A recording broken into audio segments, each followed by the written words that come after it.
Good morning friends, আশা করি আপনারা ভালোই আছেন। আজকে আপনাদের যে এক্সারসাইজটা দেখাবো সেটা হচ্ছে ফ্রোজেন শোল্ডার। ফ্রোজেন শোল্ডার কী করে হয়?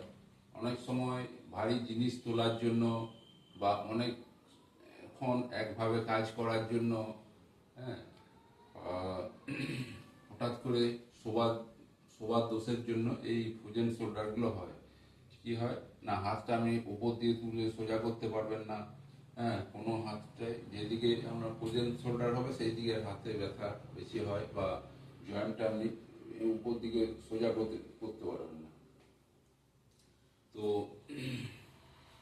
এই এই যদি এক্সারসাইজগুলো আপনি 7 দিন মোটামুটি করেন, তাহলে আপনার এই ফ্রোজেন শোল্ডার থেকে অনেকটা রিলিফ পাবেন। তো প্রথমেই আপনাদের দেখাই যে ফ্রোজেন শোল্ডার যদি হয়, তাহলে আপনি হাতটা সোজাভাবে এরকমভাবে এই এক্সারসাইজগুলো আপনাদের করতে হবে। হাতটা সোজাভাবে তুলবেন, এরকম 5টা সোজাভাবে তুলুন। তারপরে হাতটাকে সোজা এইভাবে ঘোরাতে হবে। 2, 3, 4, 5, এটা 5টা করলেন। আবার অপোজিটে ঘোরাতে হবে আপনাদের।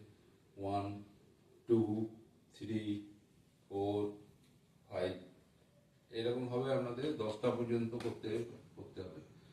লেফট সাইডে যদি আপনার ব্যথা হয়, তাহলে লেফট সাইডটা এরকম 1, 2, 3, 4, 5 খোলা আছে,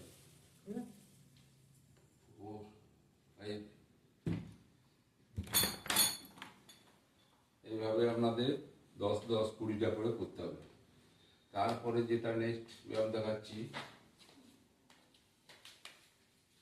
হাতটা এরকম থাকবে সোজা,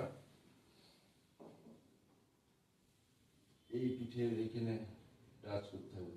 ঠিক আছে, 1, 2, 3, 4, 5, লেফট হাত সাইডটাও এরকম 1, 2, 3, 4, 5, এটা করলেন।